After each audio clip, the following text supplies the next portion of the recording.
So I'm back in DC to talk with the FTC and legislators about what's happening with YouTube. So I'm here celebrating the sanctity of American Beauty, and a bird just pooped on me.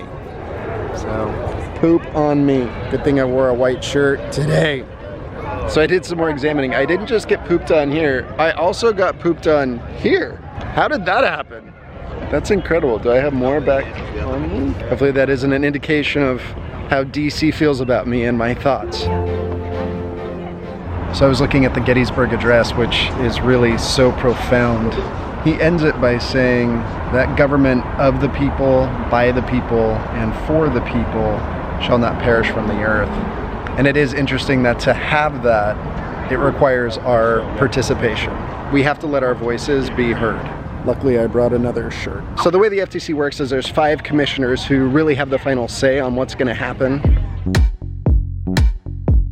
So I'm here right now at the Federal Trade Commission, getting ready to go in and meet with some of the commissioners. This building has the First Amendment on it, which I'm a fan of. Free speech, freedom of religion, freedom of press, the freedom to petition the government for a redress of grievances. As a side note, make sure to check in the description box for the petition that you can put your name on that we can send to the FTC. So I just found an incredible channel online. It's special books for special kids. Chris was a special education teacher and he wanted the world to see how cool these kids were that he was working with. So he started posting videos online. Because of the feedback he was getting and the positive response, he decided to take a leap and leave his job at the time to do this full time, to go around interviewing children with special needs or individuals with special needs and letting the world know them and understand them and hear their story. I'm so grateful that there is a technology and a monetization system that allows for people like Chris to make a living doing this kind of a thing. So I'm getting right now to go into the FTC and I want to share with them those types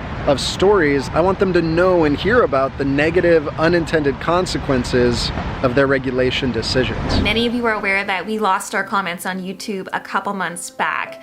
After that, we realized there was a pretty steep decline in our video views, and what that meant for us is that we weren't being recommended, and people who wanted to access our content, it was harder for them to find. And learning this, to be honest, it was just truly scary. We've been working on this for 4 years. We spend almost every single hour of every day on this mission. And then to learn that just by flipping a switch, someone can turn you off. And YouTube is our primary source of funding as a nonprofit. But I am really sad because with this regulation, there's many of his videos where he's probably gonna have to turn off the personalized ads. And that may mean that he's not gonna be able to do this full time. Certainly into the future, people aren't gonna have that option to take that leap because there won't be a business model to support that kind of content that's made for kids. And even more importantly, this is gonna hurt those kids who have been watching. There's a whole audience, a whole community of children that need to learn these things or who have special needs and have been able to connect and relate with the videos that Chris has been making. By the way, you should check out that channel, subscribe, and watch some of the videos. I definitely wanna show it to my kids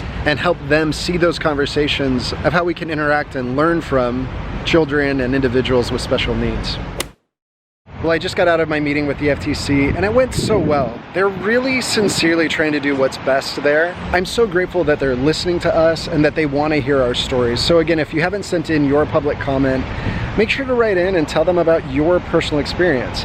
Why you started YouTube, what the benefits have been for you, and what the harms are that you're seeing from regulation where you may be turning off personalized ads or unsure about whether or not your content is child-directed, or concerns about them expanding regulation in a way that would make you have to turn off personalized ads. I'm so grateful that we have the YouTube system and that it's made it possible for me to do this full time and for other people. I would hate to lose that, and I hope that as we fight together, we can help preserve it. So I'm getting ready right now to go meet with some of the staff of Senator Hawley. He's currently proposing a bill that you can't share or recommend any videos that feature minors. You think of the implications of that. Any videos that have anyone 18 and younger can't be recommended. That would obviously have a lot of implications on the monetization and the structure. The senator's proposed bill had an exception that professional videos would be excluded so that there could still be sharing. He gave the example of a video of a talent contest on like a regular network. So think of America's Got Talent. We want to make sure that he's also going to include an exception for professional YouTubers. So I just got out of the meeting with the staff for Senator Hawley and they said that they would allow for an exception of professional YouTubers. That's great for people who are already established. Unfortunately though, if that that law went through, it would really make a lot of difficulty for people who wanted to break into this community of becoming a professional YouTuber, because their videos featuring minors wouldn't be allowed to be shared or recommended. Fortunately, right now there's very little indication that his proposed law is going to be passed. Hopefully it stays that way. Time for lunch. So it really is amazing how complicated these issues are. I agree with Senator Hawley on a lot of positions, but even though we have similarities, we can completely disagree over an issue like what's best for children, about personalized ads, or what regulation should be brought up against YouTube and YouTubers. Part of the problem though is that they don't have a full and complete picture of what's actually happening in families as it relates to YouTube. A lot of the regulators are wanting to just ignore the fact that parents are the ones buying devices and then handing it over to their children. And the thing that they're not giving enough credit for is that the laws they're using aren't intended to do parenting. If parents are choosing to do those things, that's the parent's choice. It's not for regulation to come in and take over parenting. It was a good pizza. So each time I come to DC, I've been staying in an Airbnb. And there's actually kind of an interesting connection between what's happening with YouTube and what's happening with Airbnb. So Airbnb makes it possible through technology for an everyday ordinary person to compete with Marriott or Hilton. And consumers love it, because I'm able to stay for really cheap, really close to the Capitol building, which is where I'm needing to be. The problem is that the industries are able to come in and use regulation as a weapon to try to shut down the democratization of the industry.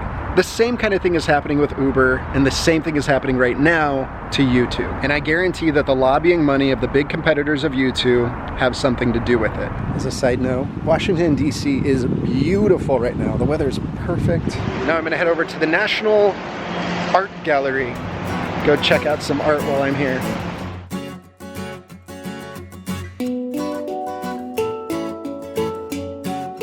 Good night. Treehouse out.